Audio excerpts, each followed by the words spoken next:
Halo guys, ketemu lagi dengan saya Ferdinand Robertua dalam mata kuliah globalisasi.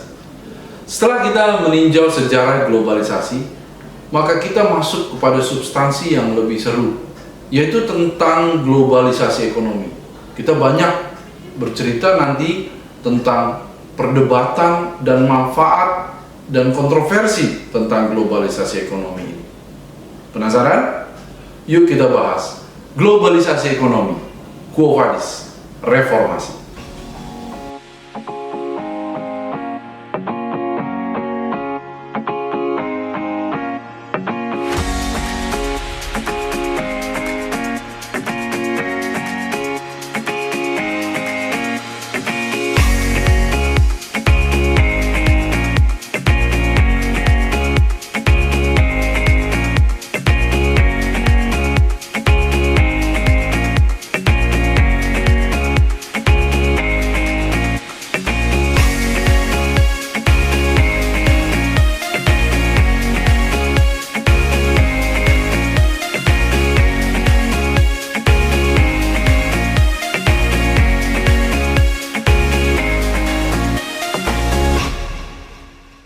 Rekan-rekan, ketika kita berbicara globalisasi ekonomi, kita berbicara tentang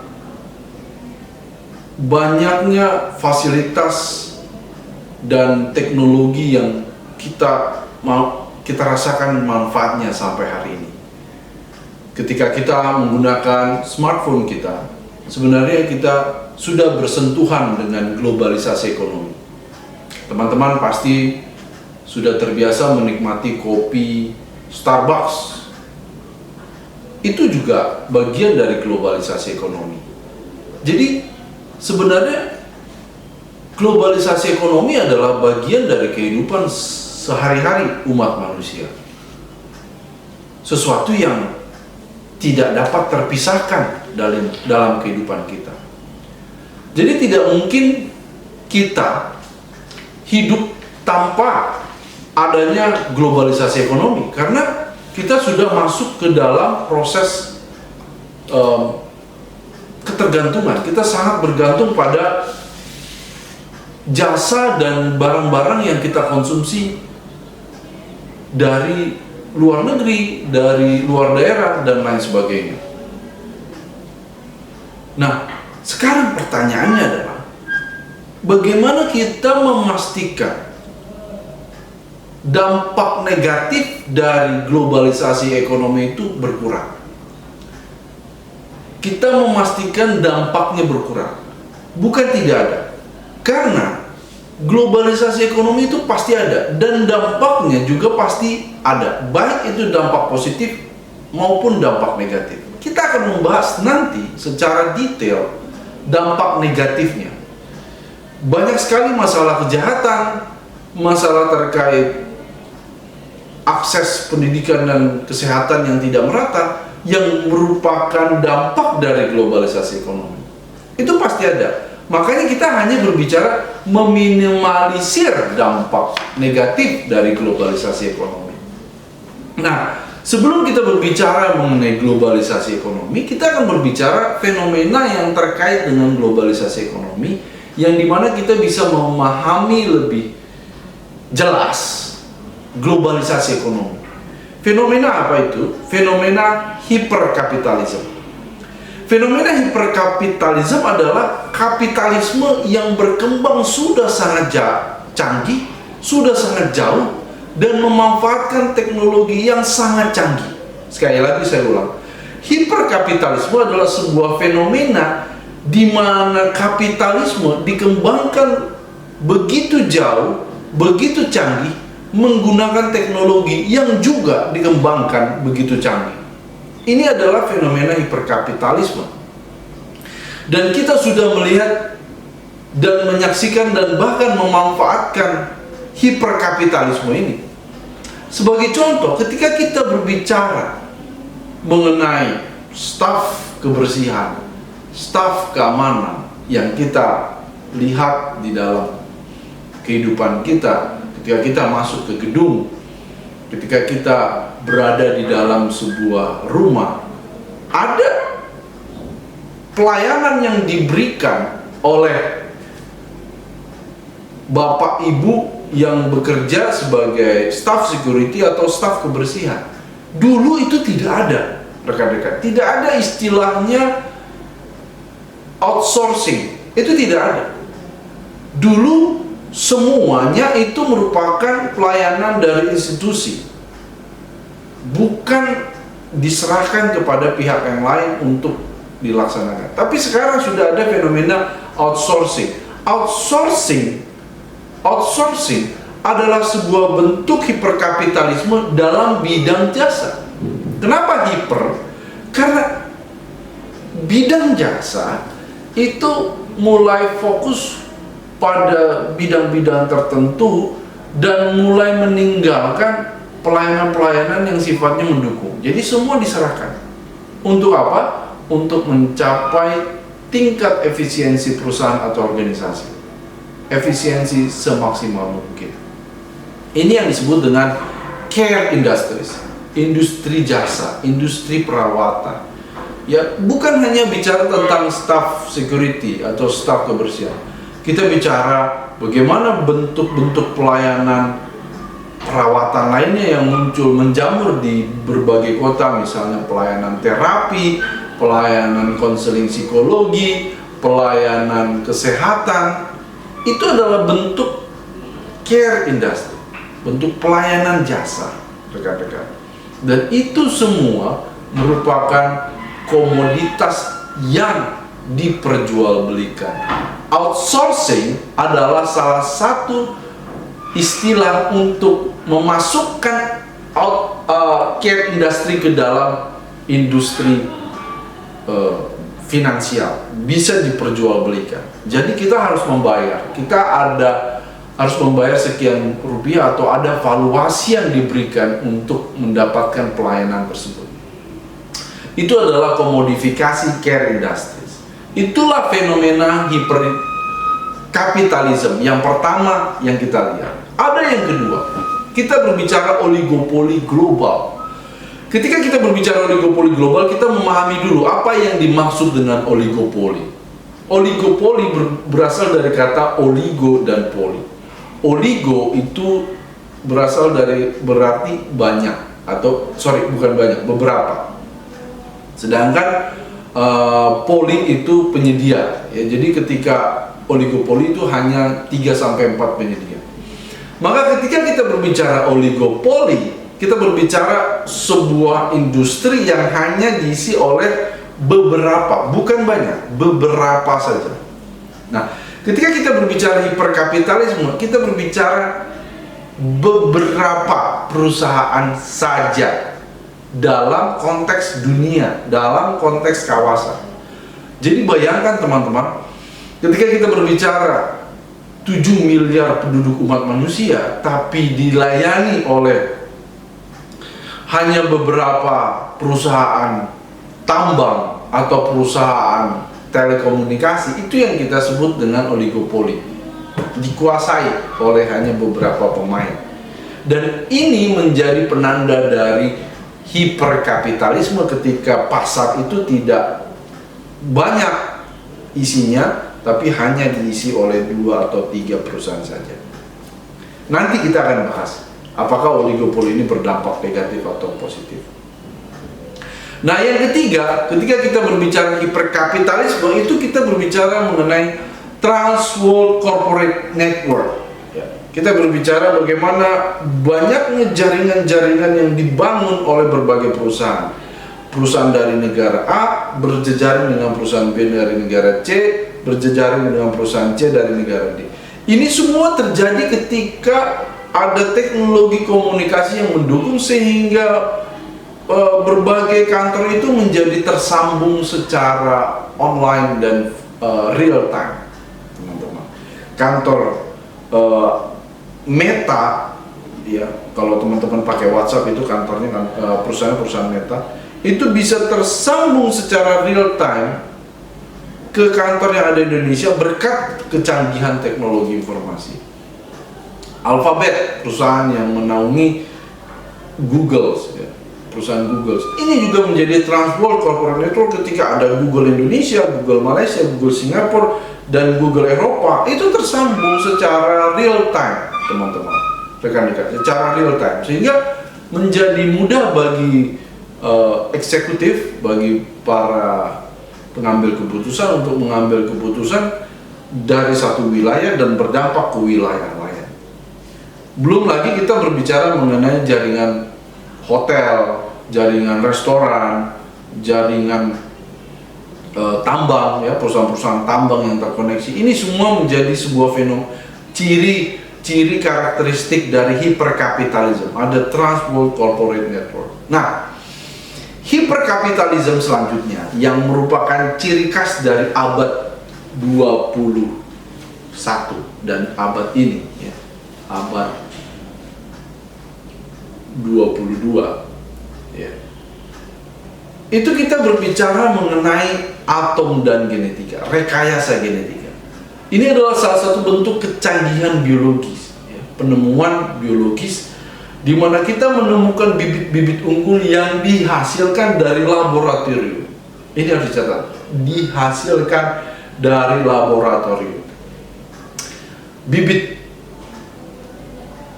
padi yang mampu bertahan di cuaca yang kering. Kita menemukan vaksin yang dihasilkan dari rekayasa genetika di laboratorium. Kita melihat, berbicara tentang teknologi kedokteran untuk menyembuhkan penyakit di badan kita, ternyata sekarang sudah bisa transplantasi. Itu merupakan hasil dari riset dan pengembangan di bidang rekayasa genetika, dan ini yang paling penting, dikapitalisasikan. Untuk mendapatkan bibit unggul tersebut, untuk memperoleh pelayanan dalam transplantasi itu, kita harus bayar uang yang cukup banyak. Kapitalisasi atom dan genetik, kapitalisasi ini menjadi industri, barang baru dan harganya sangat mahal. Inilah rekayasa genetika yang nantinya ke depan akan jauh lebih canggih lagi, ya. Kita berbicara bagaimana manusia akan mengkonsumsi daging yang berasal dari tumbuhan, misalnya. Ini merupakan salah satu rekayasa genetika. Kita berbicara bagaimana banyak produk-produk makanan itu dihasilkan tanpa ada proses yang panjang, dengan laboratorium dapat menghasilkan produk-produk makanan. Dan yang terakhir, teman-teman, kita berbicara mengenai uang, denyut urat nadi, darah yang menjadi denyut nadi kehidupan kita. Kita berbicara mengenai uang. Ketika kita berbicara uang, maka hiperkapitalisme itu berbicara mengenai uang yang baru, bukan uang kertas, bukan uang logam yang kita kenal, tapi uang digital currency, mata uang digital. Keberadaan server internet, keberadaan smartphone, keberadaan aplikasi keuangan memungkinkan manusia saat ini untuk menciptakan mata uang baru. Kita punya Bitcoin, kita punya berbagai jenis cryptocurrency yang semuanya sudah terpisah dari mata uang nasional. Ini adalah salah satu kekhasan dari hiperkapitalisme yang merupakan menjadi bagian dari globalisasi ekonomi. Jadi kalau kita lihat, rekan-rekan, dari penjelasan mengenai karakter tentang hiperkapitalisme, sebenarnya kita sudah menjadi bagian dari kehidupan yang berbasiskan hiperkapitalisme. Kita mengkonsumsi atau merasakan pelayanan yang dikapitalisasikan. Kita mengkonsumsi aplikasi-aplikasi komunikasi di smartphone kita. Beberapa dari rekan-rekan mungkin sudah makan daging yang berasal dari makanan-makanan yang tadinya daging itu sekarang diolah dari tanaman, dan mungkin hampir dari banyak orang sudah memiliki investasi di mata uang digital. Jadi kita bisa lihat globalisasi dan hiperkapitalisme menjadi sesuatu yang sudah kita lihat, sudah kita rasakan, rekan-rekan. Nah, sekarang kita masuk ke dalam inti permasalahannya. Apakah globalisasi ekonomi ini selamanya menghasilkan dampak positif? Ternyata tidak. Kritik terhadap globalisasi ekonomi itu banyak, luar biasa banyak. Ya, saya akan menyampaikan mengenai beberapa hal saja. Tapi kalau teman-teman membaca literatur yang ada, itu jauh lebih banyak. Apalagi kalau teman-teman merupakan aktivis hak asasi manusia atau aktivis buruh, itu jauh lebih banyak penemuan-penemuan yang membahas tentang kritik terhadap globalisasi ekonomi. Di sini saya membahas dua saja. Nanti ada satu sesi khusus membahas tentang kritik terhadap globalisasi ekonomi. Saya membahas tentang kesenjangan antara si kaya dan si miskin. Globalization is not working for many of the world poor. Kita bicara kesenjangan antara penduduk kaya dan penduduk miskin yang berakibat kepada kualitas hidup yang berbeda. Tentu kualitas hidup yang lebih enak, lebih sehat, lebih baik ada pada penduduk kaya. Tetapi masalahnya adalah kesenjangan ini mengakibatkan berbagai masalah yang timbul, misalnya jumlah penduduk yang saat ini sudah banyak sekali yang di Jepang itu kejadiannya bunuh diri, ya. Kita lihat itu secara online, ya, berita-berita tentang banyaknya penduduk di Jepang yang bunuh diri. Kemudian kita bicara mengenai masyarakat yang terus-menerus bekerja dan lain sebagainya. Nah, itu semua merupakan bagian dari dampak globalisasi ekonomi, bagian dari dampak globalisasi ekonomi. Nah, ini yang menjadi masalah, rekan-rekan, ketika manfaat dari globalisasi ekonomi itu hanya dirasakan oleh beberapa kelompok saja. Dan ini bukan hanya bicara tentang kesehatan, ya. Nah, ini ada satu grafik yang menggambarkan bagaimana orang bekerja, orang mengkonsumsi, dan akhirnya harus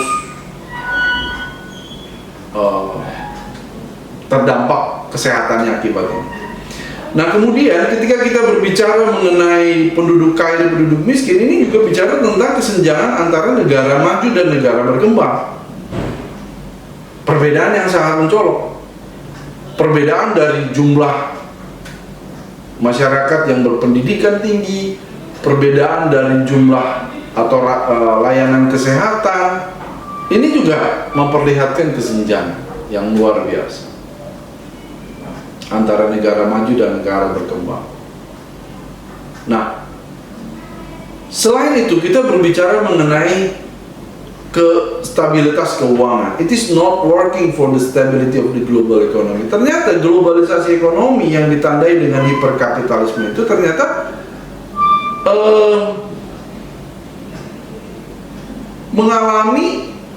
sistem ini mengalami krisis, dan krisisnya parah. Krisisnya parah.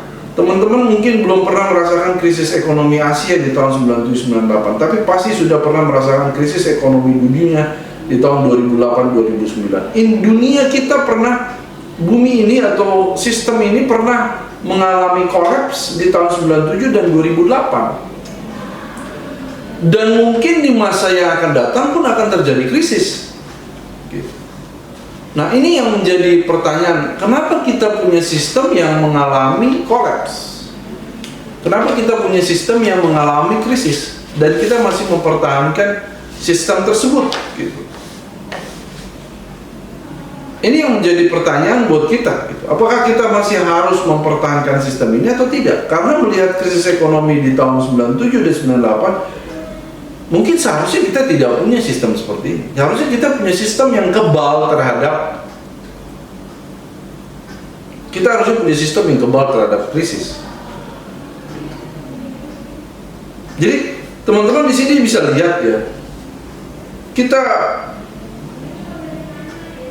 berada di dalam hiperkapitalisme dan kita juga menjadi korban dari hiperkapitalisme.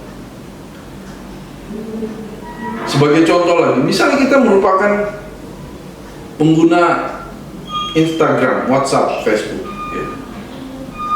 Ini kita merupakan pengguna yang juga sekaligus menjadi korban ketika kita berbicara mengenai jumlah anak-anak yang sekarang tergantung dengan di gadget, ya, dengan smartphone. Mereka spending sampai 5 jam, 6 jam sehari untuk smartphone, dan akhirnya tidak memiliki ikatan sosial dengan teman-teman dan orang tuanya. Ini adalah dampak negatif dan seharusnya kita khawatir, benar-benar khawatir dengan ketergantungan anak-anak dan remaja terhadap smartphone dan berbagai aplikasi digital yang kita punya, misalnya Instagram, WhatsApp, dan Facebook. Kita harusnya khawatir. Belum lagi ketika kita berbicara mengenai hoax, berita palsu. Ini harus dicatat rekan-rekan. Kita harus khawatir karena banyaknya berita palsu yang beredar yang mampu menciptakan instabilitas keamanan di sebuah negara. Menyerang sebuah negara kini tidak perlu lagi menggunakan senjata, tetapi hanya dengan menyusupi berita-berita palsu di media sosial. Itu ya. Jadi sudah kita tergantung, kebergantungan luar biasa, dan ada hoax. Ya. Belum lagi ketika kita berbicara mengenai keamanan siber, adanya banyak kasus hacking, ya, penjebolan data, itu juga terjadi dan itu memperparah kekhawatiran kita. Haruskah kita khawatir? Kita harus khawatir. Harus khawatir. Belum lagi tadi saya juga berbicara mengenai kritik terhadap globalisasi ekonomi. Kita berbicara bagaimana banyaknya pemuda, orang-orang di Jepang yang saya sebutkan secara spesifik yang mengalami kejadian bunuh diri dan resesi seks. Ya, populasi di Jepang semakin berkurang karena orang tidak mau lagi menikah dan punya anak. Kenapa mereka tidak mau menikah dan punya anak? Karena tuntutan hidup yang semakin tinggi sehingga mereka harus bekerja setiap hari dan harus bekerja 7, 8, bahkan sampai 14, 16 jam sehari. Sibuk.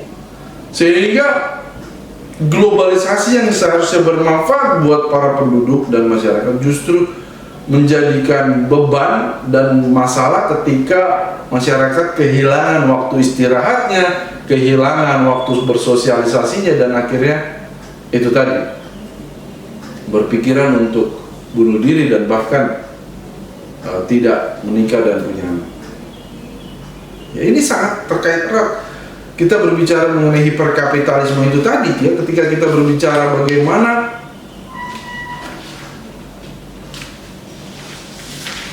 semua dikapitalisasikan, gitu ya. Semua dikapitalisasikan, mulai dari pelayanan jasa, perawatan, sampai ke mata uang dan rekayasa kita, semua dikapitalisasikan.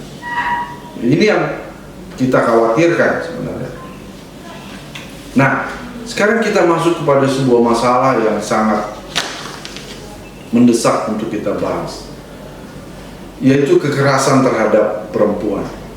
Kenapa saya tiba-tiba membahas kekerasan terhadap perempuan dalam video ini, dalam topik ini? Karena globalisasi ekonomi memperparah tindak pidana kekerasan terhadap perempuan. Ini kedengarannya agak jauh, agak enggak nyambung. Tapi saya harus sampaikan kepada rekan-rekan bahwa kekerasan terhadap perempuan itu sangat erat kaitannya dengan globalisasi ekonomi. Teman-teman, sangat erat. Ya, di sini saya akan jelaskan bagaimana keterkaitan antara kekerasan terhadap perempuan dan globalisasi ekonomi. Ketika sebuah negara mengalami krisis ekonomi,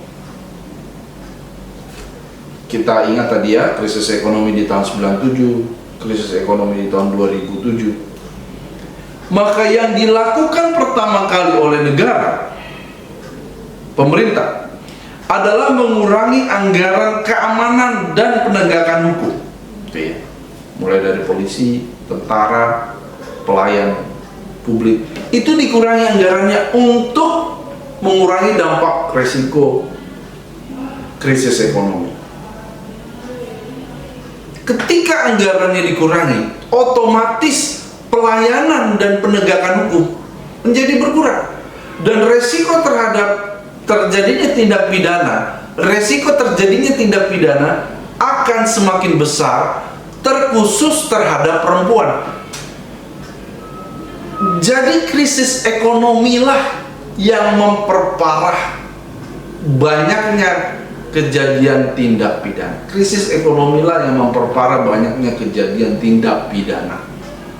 Karena negara harus mengurangi anggaran pelayanan untuk penegakan hukum. Kalau negara tidak menguranginya, apa yang terjadi? Bangkrut. Negara akan bangkrut karena negara sedang di dalam posisi krisis, harus mencari pendapatan sebanyak-banyaknya dan mengurangi pengeluaran sebanyak-banyaknya. Ini adalah kondisi krisis, rekan-rekan. Apakah hanya negara yang mengurangi anggaran terhadap penegakan hukum dan keamanan? Tidak.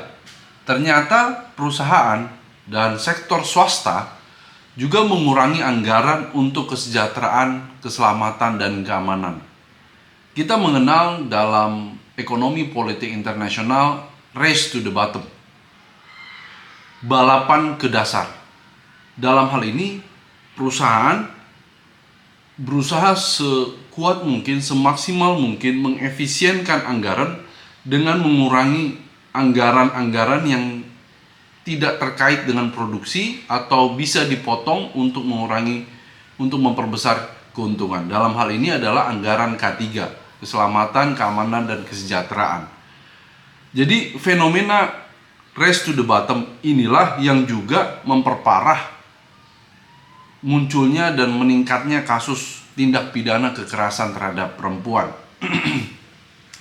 Jadi bukan hanya negara saja yang melakukan pengurangan anggaran, tetapi juga perusahaan swasta juga melakukan pengurangan anggaran untuk K3, sehingga korban menjadi lebih banyak akibat pengurangan anggaran yang sistematis, pengurangan anggaran yang sistematis. Dan celakanya data menunjukkan bahwa perempuan merupakan tenaga kerja terbanyak di sektor manufaktur dan tidak terwakili secara adil dalam jumlah pemimpin swasta dan jumlah pemimpin publik. Jadi di sini kita lihat ada banyak korban yang secara tidak proporsional, di mana di sini yang mayoritas adalah perempuan, dan diperparah ketika keterwakilan di sektor pimpinan publik atau pimpinan swasta pun tidak terwakili secara proporsional. Nah, semua faktor itu berujung pada tindak pidana kekerasan terhadap perempuan. Dalam studi kasus yang akan kita angkat dalam video ini adalah studi kasus di Meksiko.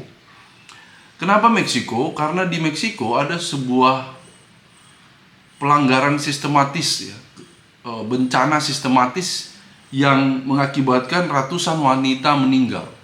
Di Meksiko ada kawasan industri yang kita kenal dengan bahasa Meksikonya adalah maquiladora. Maquiladora itu seperti kawasan industri yang luas sekali.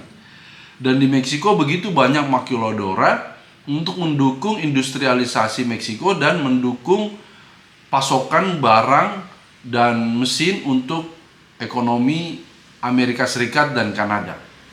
Nah, celakanya ketika pemerintah Meksiko berusaha untuk memperbanyak maquiladora yang dimiliki oleh Meksiko, maquiladora yang tidak aman terhadap perempuan.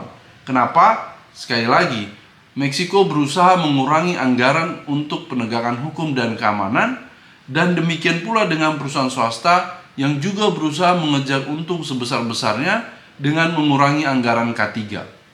Sehingga tidak heran ada 370 wanita yang tercatat meninggal di kawasan industri maquiladora di Ciudad Juarez akibat impunitas dan kegagalan penegak hukum dalam mencegah dan menghukum para pelanggar hukum. Dan itu terjadi di periode 1993 hingga tahun 2002. Dan pemerintah Meksiko dinyatakan bersalah oleh Inter-American Commission on Human Rights dan Inter-American Court on Human Rights. Sehingga pemerintah Meksiko harus seserius mungkin untuk mengurangi dan memperbaiki situasi yang ada, karena sudah jelas dalam sebuah persidangan internasional pemerintah Meksiko sudah dilihat bersalah, sudah dinyatakan bersalah. Nah, sekali lagi, ini bukan hanya terkait hanya dari sektor saja, yaitu pemerintah atau sektor swasta, tetapi juga dari sektor masyarakatnya. Di Meksiko ada budaya Marianismo dan Machismo. Apa itu budaya Marianismo dan Machismo? Budaya yang mengagung-agungkan kesakralan perempuan di rumah dan kegagahan pria di luar rumah. Dalam hal ini, budaya ini menekankan bahwa perempuan itu adalah penjaga rumah tangga dan laki-laki adalah pencari nafkah, breadwinner. Dan ketika ada pergeseran budaya yang perempuan menjadi pencari nafkah, nah ini bertabrakan dengan budaya yang ada di masyarakat sehingga terjadi konflik budaya juga yang terjadi di Meksiko. Ini sangat menarik rekan-rekan, bagaimana dorongan tekanan dari luar, dalam hal ini industrialisasi dan globalisasi ekonomi yang terjadi di Meksiko, itu diperparah dengan adanya budaya Marianismo dan Machismo. Sehingga banyak sekali korban yang meninggal, banyak sekali yang korban yang menjadi pihak-pihak yang menjadi dirugikan dari fenomena globalisasi ekonomi ini, rekan-rekan. Nah, semua pembahasan kita ini mulai dari studi kasus di Ciudad Juarez, Meksiko, tindak pidana kekerasan terhadap perempuan, ini mempertanyakan manfaat globalisasi yang kita hadapi dan kita lihat, rekan-rekan, bahwa ternyata globalisasi ekonomi yang kita lihat sangat menguntungkan juga memiliki sisi yang tidak menguntungkan dan bahkan membahayakan dan merugikan. Nah, oleh karena itu Profesor Joseph Stiglitz, ekonom Bank Dunia, mantan ekonom Bank Dunia, menyatakan bahwa globalisasi harus sesegera mungkin direformasi, harus ada reformasi. Kalau globalisasi diteruskan dengan cara yang seperti ini, globalisasi hanya menciptakan kemiskinan dan instabilitas. Bahkan dalam studi kasus Ciudad Juarez, korban jiwa yang terjadi akibat globalisasi ekonomi. Sehingga reformasi menjadi mutlak apabila kita masih ingin meneruskan sistem ekonomi kapitalisme yang saat ini sedang berlangsung. Rekan-rekan sekalian, globalisasi ekonomi inilah yang menjadi topik utama dalam mata kuliah globalisasi, rekan-rekan. Kita melihat globalisasi ekonomi ini sesuatu fakta yang tidak bisa kita hindari. Kita lihat banyak sekali aplikasi-aplikasi yang kita pakai dalam kehidupan sehari-hari, mulai dari Netflix, Gojek, kemudian Spotify, atau media-media online seperti berita online, kemudian banyak sekali media-media online yang baru saat ini. Kemudian itu menjadi satu keharusan bagi negara untuk berada di depan, paling depan dalam hal hiperkapitalisme.